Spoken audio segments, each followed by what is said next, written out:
La presente crónica está basada en los testimonios de Álvaro Ancísar Portela, Raúl Hurtado Forero y Roberto Emilio Becerra.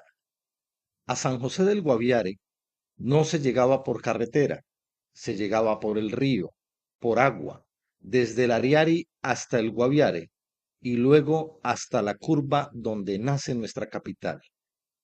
Durante muchísimos años, ni siquiera había carretera para llegar desde el Meta. Quienes quisieran venir a este territorio debían abordar una lancha, una canoa, una falca, que en muchas ocasiones los dejaba en Puerto Arturo.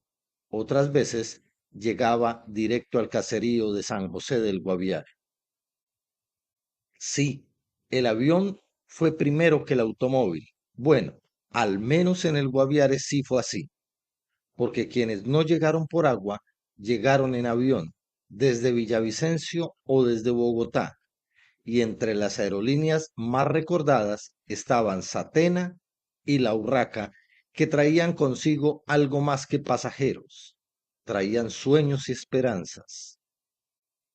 Muchos, pero muchos años después, el sueño de una carretera empezó a tomar forma, y antes de una que nos conectara con Villavicencio, hubo una que nacía en Puerto Arturo, llegaba hasta unos metros adelante del puente del Caño La María, giraba a la derecha saliendo por la sabana hacia la finca de don Elías Mesa y continuaba por terrenos de don Melco García. Esa ruta pasaba por detrás de lo que hoy es el Colegio San José Obrero, llegaba hasta la curva del alto de la vía que conduce a Villaluz, luego bajaba hasta la Virgen y tomaba la ruta vieja, la que pasa por en medio de la Brigada Selva del Ejército, hoy de uso privado del Ejército Nacional. Como anécdota, esta vía tenía una curva conocida como la curva del diablo o la nariz del diablo, una curva cerrada donde se presentaron varios accidentes por imprudencias de los conductores, choques entre vehículos, carros que terminaban contra el barranco y en algunas ocasiones daban el bote. Tiempo después, cuando se retiró el personal del Batallón de Ingenieros de Combate número 7, General Carlos Albán Estupiñán, quienes habían venido a construir el Batallón Joaquín París en la década del 90, esta vía fue cerrada y se adecuó la actual, la que hoy conocemos como la curva del batallón, aunque en sus inicios estaba cubierta de piedra pequeña y representaba un riesgo para los motociclistas por la inestabilidad que causaba. Pero retrocedamos un poco, porque esta historia no es sobre la carretera, es sobre el Parque de la Vida. Y para hablar del Parque de la Vida hay que empezar por el primer aeropuerto de San José del Guaviare, o mejor dicho, el primer aeropuerto del hoy departamento del Guaviare. Esa primera pista del aeropuerto empezaba desde donde estaba el comando de la policía, recordando que el primer puesto de policía estuvo ubicado frente a la entrada de lo que hoy es el Coliseo Jairo González en el barrio La Esperanza. Recorría toda la calle 10, pasaba frente a la registraduría y seguía hasta el actual aeropuerto y antinarcóticos. Los aviones solían parar en el Parque Central, que hacía también las veces de aeropuerto.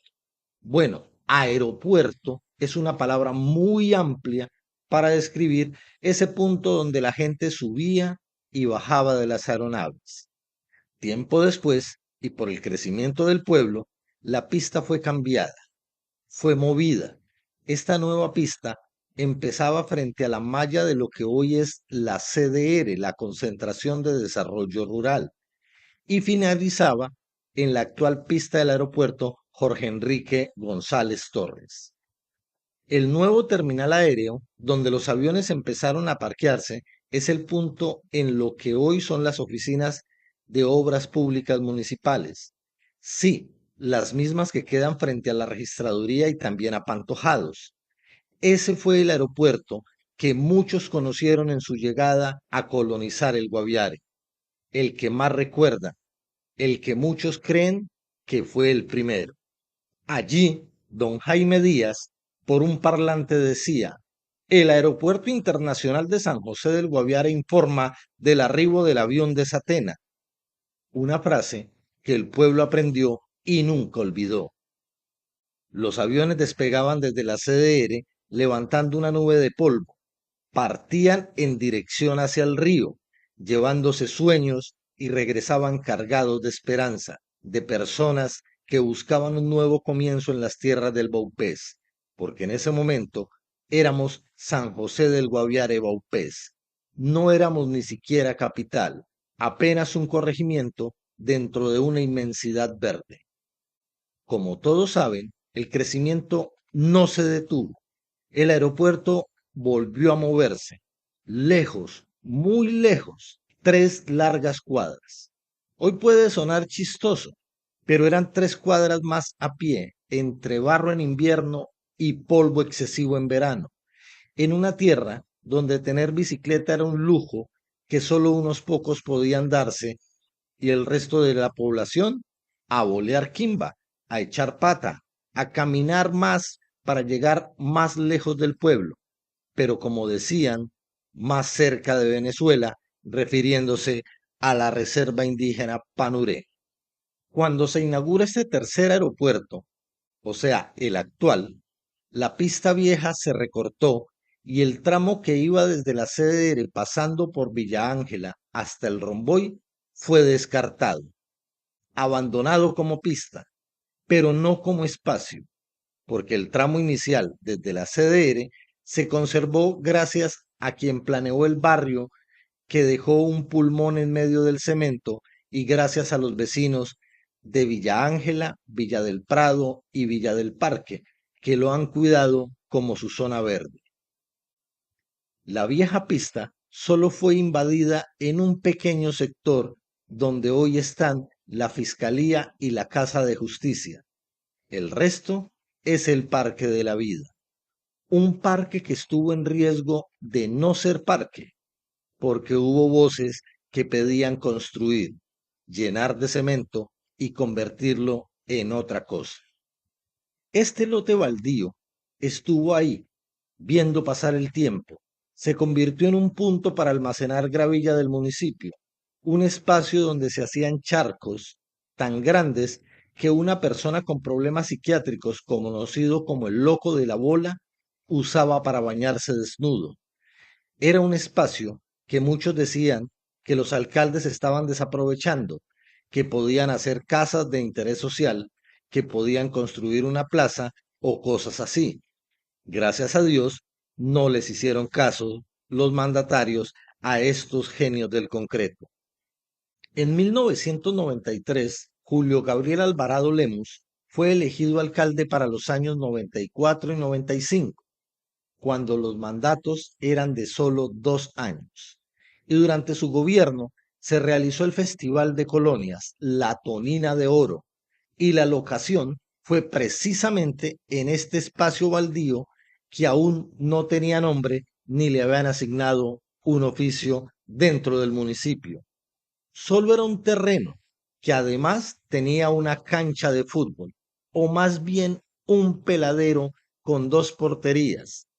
Y fue Julio Gabriel, el alcalde de Las Rumbas, quien empezó a darle protagonismo a este lugar, pero por su corto mandato, su gestión no pasó más allá. Pero con la llegada de su sucesor, el ingeniero Néstor Augusto Gaviria, todo empezó a cambiar. Porque Gaviria tenía un sueño: hacer de San José del Guaviare una verdadera capital, proyectarla a futuro, y ese sueño incluía un parque digno, un espacio verde, un respiro dentro de la ciudad, y así nació el nombre El Parque de la Vida, un nombre necesario, y les explico el por qué.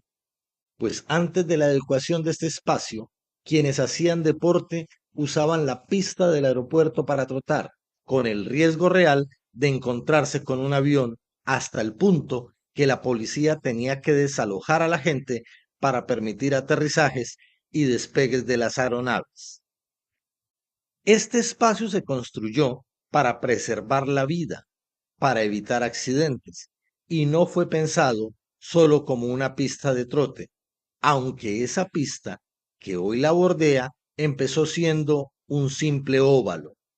También se proyectaron espacios para jugar microfútbol y baloncesto, y por exigencia del propio alcalde Gaviria, una cancha de tenis con medidas reglamentarias.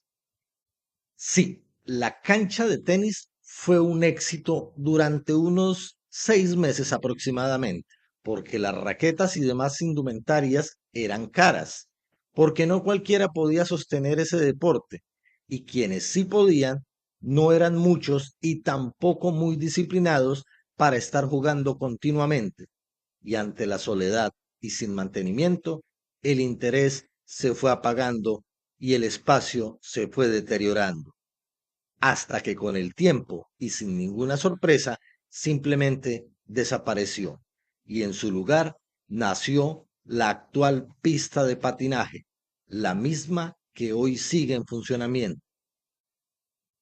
El Parque de la Vida ha pasado por varias manos de alcaldes y gobernadores que han dejado allí pequeñas intervenciones como máquinas de ejercicios, juegos infantiles, iluminación, tarimas, etcétera.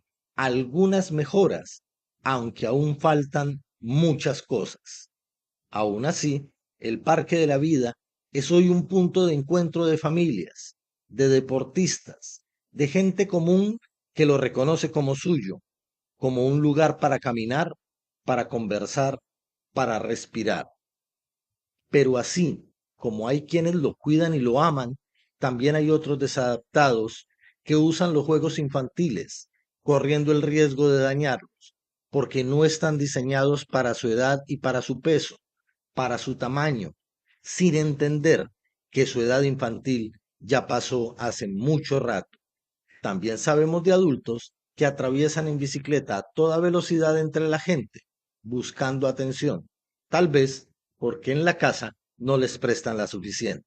Y otros, aún más carentes de sentido común, que consumen marihuana en espacios comunes, haciendo fumadores pasivos incluso a los niños e irrespetando a los demás. Claro que no puedo dejar de mencionar a quienes parecen no tener un ápice de neuronas y se pasean en motocicleta por la pista atlética poniendo en riesgo a quienes sienten que este es un lugar seguro. El Parque de la Vida es un escenario hermoso de San José del Guaviare, un lugar que merece ser cuidado, porque a pesar de todo, sigue siendo un buen espacio para pasar las tardes o las noches en familia. Claro que si me permiten una opinión muy personal, a nuestro amado parque le hace falta arborización, sombra, refugio, espacios donde las familias y amigos puedan sentarse, hacer un picnic, a conversar, a pasar el rato, a beber algo, puedan sentarse a contrarrestar el calor y la humedad de esta nuestra tierra, porque sería muy bello ver grupos de personas bajo los árboles tejiendo historias, convirtiendo en este parque no solo en un espacio, sino en una memoria viva del Guaviare, en su propia memoria y bonitas anécdotas de su vida. Hoy, el Parque de la Vida es un espacio aún más cercano a lo que hemos soñado, que solo pide ser un pulmón de nuestra capital y que cada habitante lo cuide como si fuera suyo, porque realmente lo es.